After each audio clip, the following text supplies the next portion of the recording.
समाजमनाचा वेध आणि आपुलकीची सेवा देणारे आपले न्यूज चॅनल एरळा न्यूज। खडाव तालुक्यातील निमसोड येथील प्राथमिक केंद्रासाठी नवीन रुग्णवाहिका मिळाली आहे। या ॲम्ब्युलन्स वेगवेगळ्या राजकीय पक्षाच्या पदाधिकाऱ्यांनी 2 स्वतंत्र कार्यक्रम घेऊन पूजन केले आहे।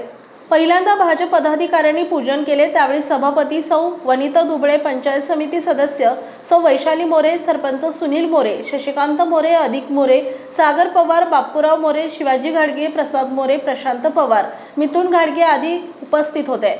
यावेळी ग्रामविकास मंत्री जयकुमार गोरेभाऊ यांच्या माध्यमातून भाजप तालुका उपाध्यक्ष शशिकांत मोरे यांच्या विशेष प्रयत्नातून निमसोडच्या दवाखान्यासाठी ॲम्ब्युलन्स उपलब्ध झाल्याची माहिती देण्यात आली आहे। ही रुग्णवाहिका गावकऱ्यांच्या आरोग्याची सुरक्षा, वेळेवर उपचाराची हमी आणि अनेक जीव वाचवणारी जीवनदायिनी ठरणार असल्याचं सांगण्यात आलंय।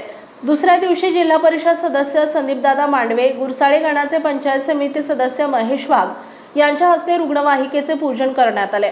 यावेळी राष्ट्रीय काँग्रेसचे नेते मोहन देशमुख, माजी सरपंच दिगंबर देशमुख, विलास घाडगे, पोपट घाडगे, निलेश घारगे देशमुख, विजय देशमुख, धनाजी देशमुख, कृष्णराज देशमुख, सुशांत देशमुख, राजेंद्र कुंभार, लालासू देशमुख, प्रमोद देशमुख, मोहन शेठ आदी उपस्थित होते। डॉक्टर अजिंक्य पुस्तके यांनी दोन्ही वेळा स्वागत केले।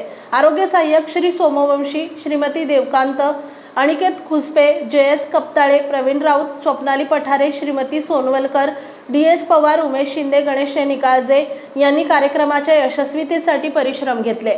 एरळा न्यूजसाठी प्रतिनिधी शरद कदम, निमसोड। आपल्या भागातील महत्त्वाच्या बातम्या पाहण्यासाठी आजच आमच्या एरळा न्यूज चॅनलला YouTube वर सबस्क्राइब करा आणि बेल आयकॉन प्रेस करा।